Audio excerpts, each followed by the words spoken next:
Hey everyone, Mr. Will here. So, if you follow me on my social media, you know that I was freaking out about getting this Dolly Parton Southern Style Coconut Cake. So they've released two varieties of these cake mixes. There's Southern Style Coconut and Southern Style Banana. And of course, being the big coconut fan that I am, I found myself the Southern Style Coconut.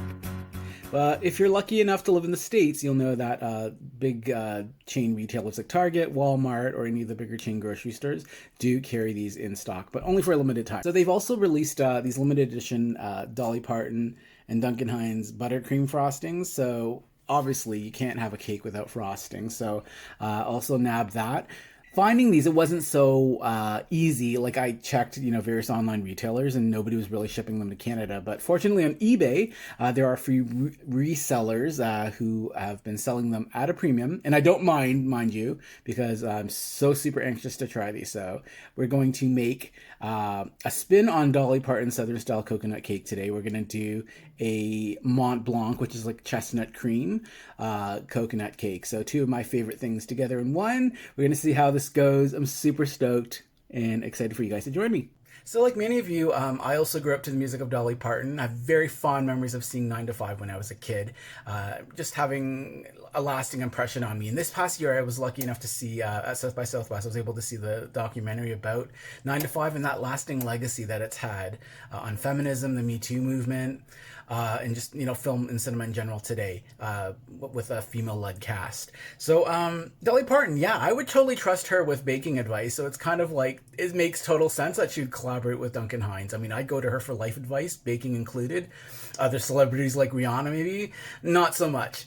Alrighty, so let's inspect what we need to make this cake. So we're going to need a package of cake mix, obviously, a cup of milk. Now, I'm gonna do half and half. I'm gonna do like half a cup of whole milk and half a cup of coconut milk. After all, this is a coconut cake, so if anything, this cake would only benefit from having some coconut milk in it.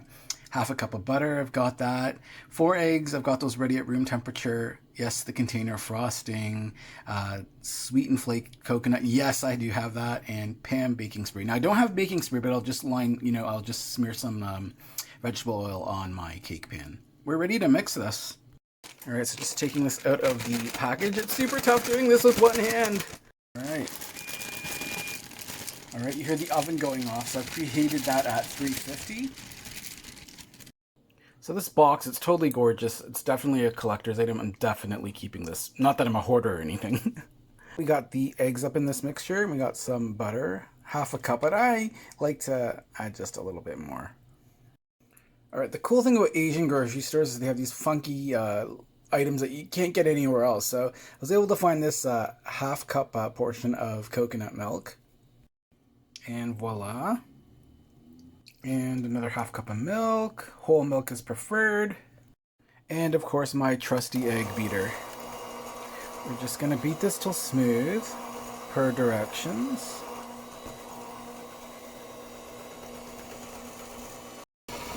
And we're smooth.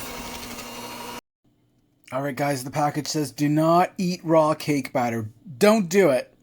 And I'm doing it, don't tell. And you know what? It's not too sweet. It tastes pretty good. And I can taste a bit of that coconut in there. I'm excited to see what this is going to bake out to be. Okay, number one rule with baking cake, always make sure your pan's greased. So a little bit of vegetable oil, smear it up like so. And all right, we're pouring the batter into the pan. All right, do not tell Dolly, okay? All right, so we got our batter in our pan. We're ready to go in the oven. Now, the box does tell you to use 2 cake pans. I only have 1 round cake pan. So what I'm going to do is just bake this up. Obviously, it's going to take a little bit more time to bake. And then once it's all ready, I'll do the little toothpick check, make sure it's all done, and then allow this to cool. And then I'm going to slice it in half. And it looks good.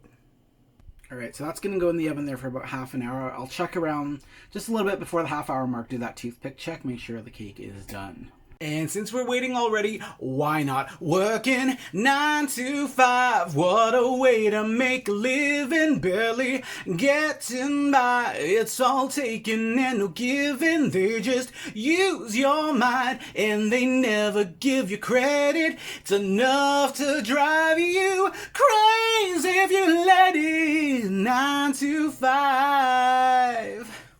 We're going to start working on our Mont Blanc filling. So Mont Blanc, of course, is made of pureed chestnuts. I put these chestnuts in the air fryer, remove the shells myself, and then to this mixture we're adding about 100 grams of artisanal chestnut cream. So this is something you can find in a French or an Italian grocer, something more upscale. If you have an Italy in your area, for example, like you should be able to find it there. And to that we added a 1/4 cup of icing sugar, and we're going to add a 1/4 cup of heavy whipping cream. All right, we're just going to pulse this in our blender.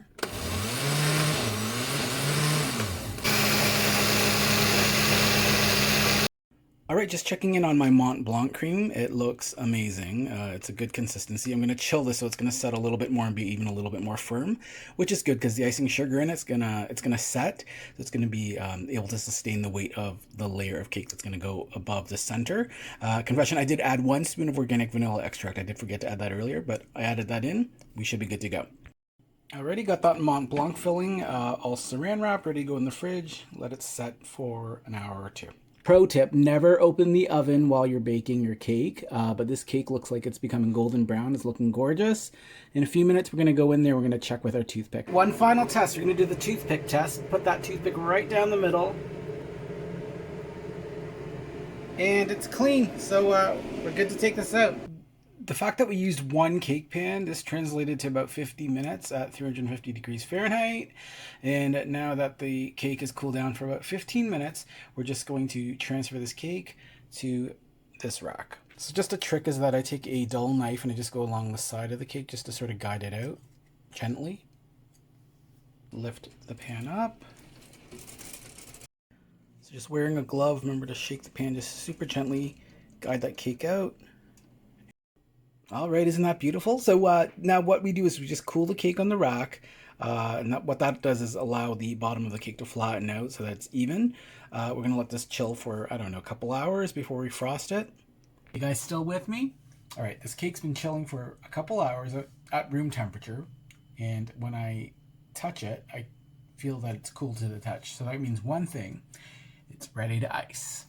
We've got 2 perfect halves here, and on this layer here we're going to smear some of our Mont Blanc filling on top, and then another smear of Dolly's Buttercream frosting on top.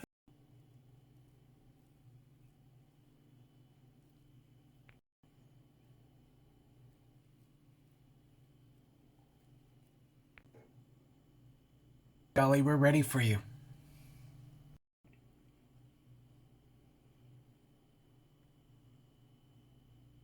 Let me put the top piece back on. This is coming along beautifully. This is going to be a gorgeous cake.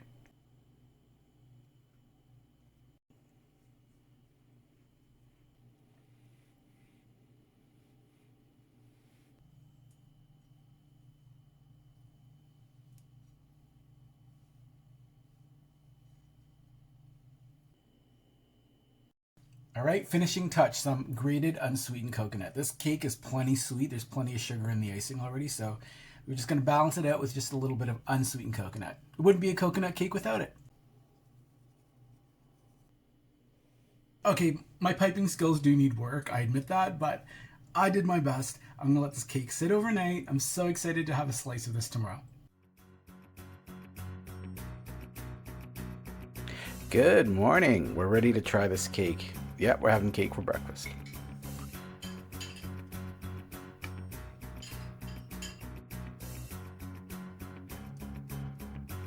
Just look at that, absolute perfection.